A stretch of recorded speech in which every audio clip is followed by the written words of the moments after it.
दोस्तों, आपने भूत प्रेत की कहानियां तो बहुत सुनी होंगी, लेकिन कुछ कहानियों को सुनकर आपको ऐसा लगता होगा कि शायद ये कहानी एक बनाई हुई कोई कहानी है या फिर कुछ कहानियों पे विश्वास नहीं होता होगा।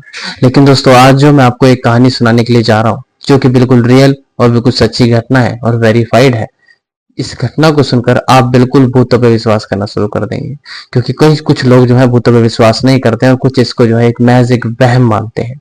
लेकिन आज जो मैं आपको घटना सुनाने वाला हूँ, यकीन मानिए, अगर आप इस घटना को गौर से सुनेंगे तो आपकी भी एकदम रूह कांप जाएगी। आप भी सोच नहीं पाएंगे कि क्या ऐसा भी कभी हो सकता है या होगा।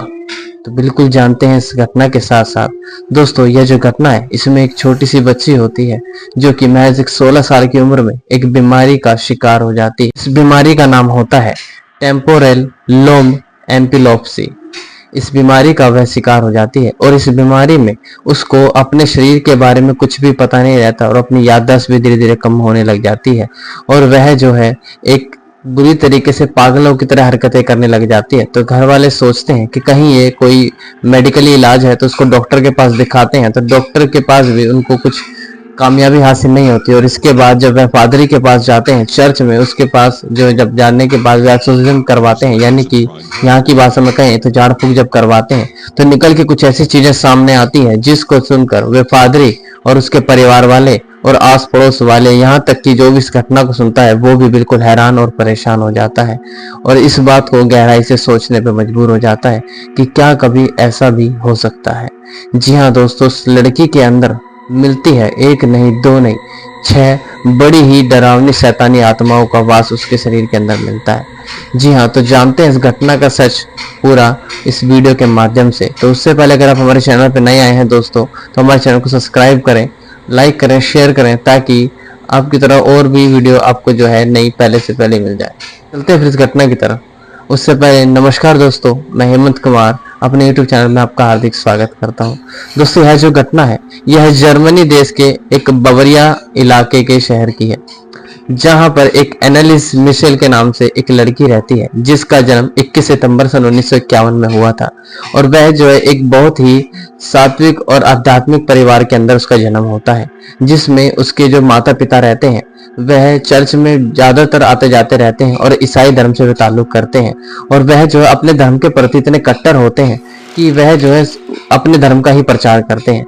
जब एनालिस जब छोटी थी तो वह इसी चीज को देखती थी कि उसके माता पिता अक्सर चर्च में जाते हैं, भगवानों की और आध्यात्मिक की बात ज्यादा करते हैं। तो इसी चीज को लेकर वह भी यह सोचती थी कि मुझे भी बड़ी होकर अपने धर्म के प्रति ही प्रचार करना है और अपने एक ईसाई धर्म को ही आगे बढ़ाना है, इसके प्रति जागरूकता फैलानी है। वह इस चीज को लेकर के अपने बचपन में ही सोचती थी, लेकिन उसको ये नहीं पता था कि उसकी तकदीर में शायद कुछ और ही लिखा था, जो कि उसकी तकदीर कहीं और ही उसको ले जाने वाली थी। धीरे धीरे जब दिन बीतते हैं, दिन बीतने के बाद जब उसकी उम्र में 16 साल की हो जाती है, तो 16 साल की उम्र में उसको एक बीमारी लग जाती है, जिस बीमारी का नाम होता है टेम्पोरल लोब एम्पिलोप्सी। ये एक बीमारी ऐसी बीमारी होती है जिस बीमारी में व्यक्ति की याददाश्त खोने लग जाती है, वह कुछ चीजों को भूलने शुरू कर जाता है। कुछ भी चीजें होती है जैसे अगर, तो उसको एक जगह पर रख के दूसरी जगह पर रख के तुरंत उसको भूल जाता है। इसके बाद जब होता है तो उसका एक लक्षण और दिखता है। उसका लक्षण यह होता है कि व्यक्ति का अपने शरीर के ऊपर कंट्रोल रहना बंद हो जाता है, वह अपने शरीर पर कंट्रोल नहीं रख पाता और कुछ भी अजीब गरीब चीजें करने लग जाता है। इसी के चलते जब इस बीमारी से वह पीड़ित हो जाती है, तो वह जो एनालिस रहती है, जब इस बीमारी से पीड़ित हो जाती है तो उसके माता पिता काफी ज्यादा परेशान हो जाते हैं उसकी हरकतों को देख के। तो वह जो है उसको पहले अपने गुरु के पास ले जाते हैं। जब उस गुरु के पास उसको लेकर के जाते हैं तो गुरु कहता है कि इसमें कोई वैसी कोई दिक्कत वाली बात नहीं है, इसको आप डॉक्टरी इलाज करवाइए। तो उसके माता पिता अपने गुरु की बात मानते हैं और उसको एक डॉक्टर के पास ले जाते हैं। जब वहां पर उसका चेकअप करवाते हैं तो चेकअप करवाते करवाते उनको लगभग दवाई चलाते हुए 5 साल हो जाते हैं, पर लेकिन उसकी तबीयत में कुछ भी सुधार नहीं आता। इसी चीज को लेकर वह एक चीज और दूसरी देखते थे, जो उसके घर में उसकी हरकतों को देखकर वह भी परेशान रहते थे, उसके आस पड़ोस वाले भी परेशान रहते थे, क्योंकि वह अपने घर में ही अजीब और गरीब ऐसी ऐसी हरकतें करती थी जिसको देखकर काफी ज्यादा हैरान कर देने वाली बातें होती थी। वह अपने घर में कभी तो एकदम से इतनी तेज किल्ली मारती थी कि आसपास के पड़ोसी भी घर में आके पूछते थे कि क्या हुआ तुम्हारी बेटी को।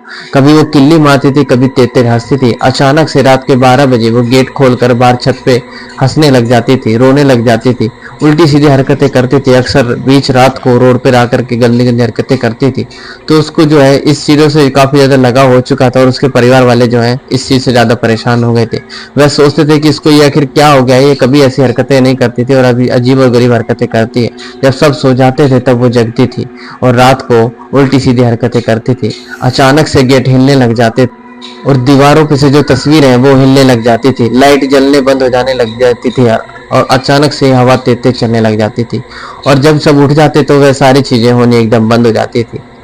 जब ये सब सारी चीजें हो रही थी तो इसके बाद उसके घर वालों ने सोचा कि इसको किसी पादरी के पास लेकर जाना चाहिए। जो पादरी के पास ले जाने से पहले उनका एक जानने वाला व्यक्ति होता है जो कि एस्ट्रो ऑड नाम का एक शख्स होता है, उसको वे अपने घर पे बुलाते हैं और घर पे बुलाने के बाद वे अपनी बच्ची को दिखाते हैं जो कि इन सब चीजों के बारे में ज्ञान रखता था।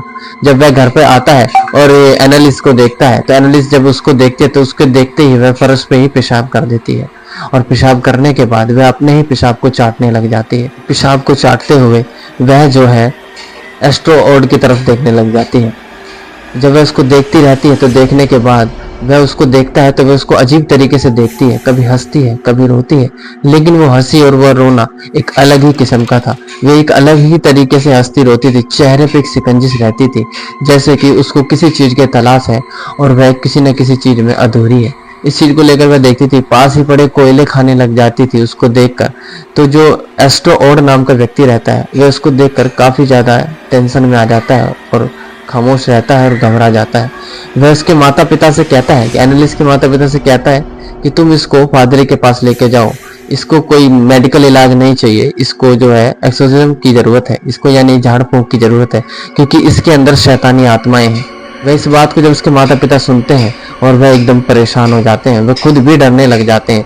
इसी के चलते जब धीरे धीरे दिन आगे बीतते हैं तो वह उसको पादरी के पास लेकर के जाते हैं।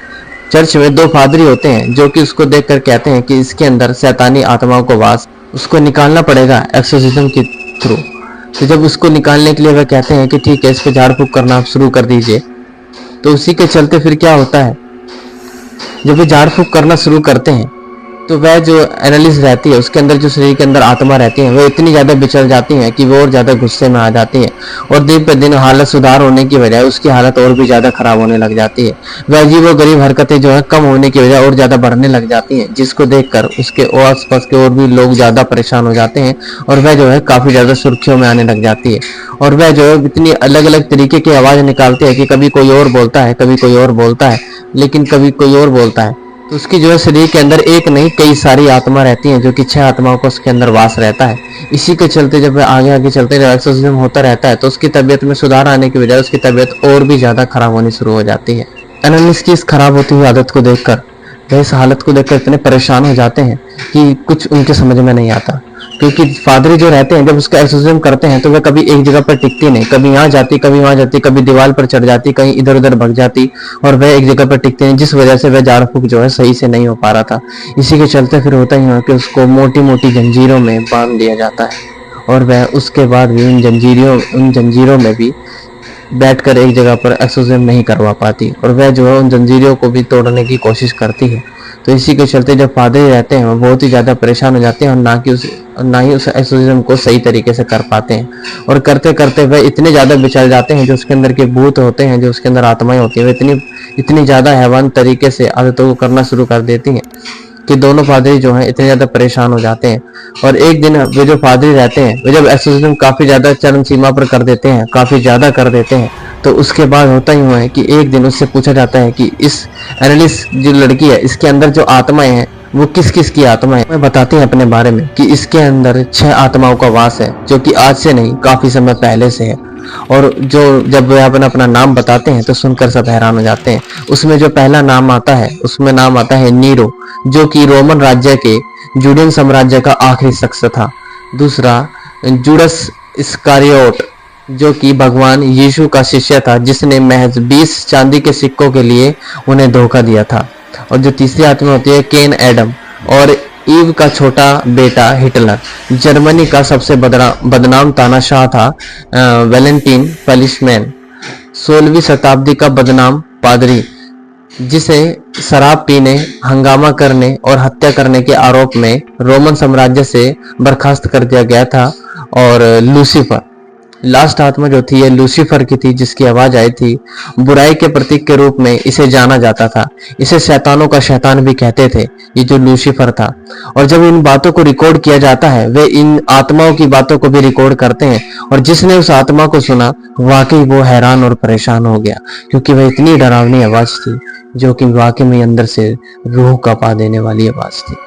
कुछ समय बाद एनालिस की हालत इतनी ज़्यादा ख़राब हो जाती है कि वह कुछ भी खाना पीना बंद कर देती है। इसी के चलते जब वे एक्सरसाइज ज़्यादा करते हैं, पर वे रुकते नहीं हैं और एक्सरसाइज करते रहते हैं, झाड़ फूक करते रहते हैं। झाड़ फूक करने के बाद बीच में उसकी तबीयत थोड़ा ठीक भी होती है, लेकिन वह खुशी ज़्यादा दिन की नहीं थी। कुछ दिन के लिए तबीयत ठीक होती है, उसके बाद वह प्रक्रिया जो है दोबारा चल जाती है। और इस बार इतनी बुरी तरीके से प्रक्रिया चलती है कि वह कंट्रोल में आनी असंभव हो जाती है। और फिर कुछ दिन बाद जब धीरे धीरे दिन आगे बीतते हैं, तो एनालिस कुपोषण का शिकार हो जाती है। उसकी हालत बहुत ही ज्यादा खराब हो गई थी। 30 जून 1976 के दिन उस पर अंतिम बार 67वीं बार एक्सोसिज्म किया गया, यानी कि 67 बार उस पर झाड़ फूक किया गया। इस दौरान एनालिस ने कहा कि अब वह थक चुकी है और अब उस इस शरीर को छोड़कर जाना पड़ेगा, क्योंकि वह इस शरीर में अब ज्यादा दिन नहीं रह सकती, क्योंकि वह लास्ट बार अपनी होशो हवास में आके बोल रही थी कि अब मैं ज़्यादा नहीं झेल सकती और अब मैं इस शरीर को छोड़कर जाने वाली हूँ। और आती है फिर दिनांक 1 जुलाई 1976 की सुबह एनालिस की मौत हो जाती है। उस समय वह महज 23 वर्ष की होती है और वह इस दुनिया को अलविदा कह जाती है। उसके बाद जब उसकी बॉडी को डॉक्टरों के पास पोस्टमार्टम के लिए भेजा जाता है, क्योंकि यह घटना जो है एक घर में ही सीमित नहीं रहती, यह आस पड़ोस में फैल जाती है। तो इस बॉडी को पुलिस वाले पोस्टमार्टम के लिए भेज देते हैं और पोस्टमार्टम में जाने के बाद पता चलता है कि उसकी जो मौत हुई थी वह कुपोषण का शिकार होने की वजह से हुई थी। फिर डॉक्टर्स ने उन दोनों पादरियों पर जिन्होंने उसके ऊपर झाड़ फूक किया था, उनके ऊपर उसके माता पिता को गुमराह करने का आरोप लगाया। डॉक्टर ने कहा कि अगर सही समय से यदि उस एनालिस का इलाज करवाया जाता तो शायद वह बच सकती थी। तो आप इस बात को कितना रिलेट करते हैं? यह घटना बिल्कुल सच्ची है। तो आप कितना रिलेटेड करते हैं कि क्या ये सच में ऐसी चीजें होती हैं या फिर नहीं होती? तो आप जरूर बताइएगा हमारे कमेंट बॉक्स में। चलते हैं, फिर विदाई लेते हैं, फिर मिलेंगे किसी नई सच्ची कहानी के साथ। तब तक के लिए अपना ध्यान रखें, सुरक्षित रहें। और हमारा यूट्यूब चैनल अगर आपने सब्सक्राइब नहीं किया तो प्लीज इसे सब्सक्राइब कर दें, ज़्यादा से ज़्यादा शेयर करें। दोस्तों प्लीज़ आपके सपोर्ट की हमें बहुत ज़्यादा ज़रूरत है। चलते हैं, फिर विदाई लेते हैं, मिलेंगे किसी ऐसी सच्ची घटना के साथ। तब तक के लिए अपना ध्यान रखें, सुरक्षित रहें। नमस्कार।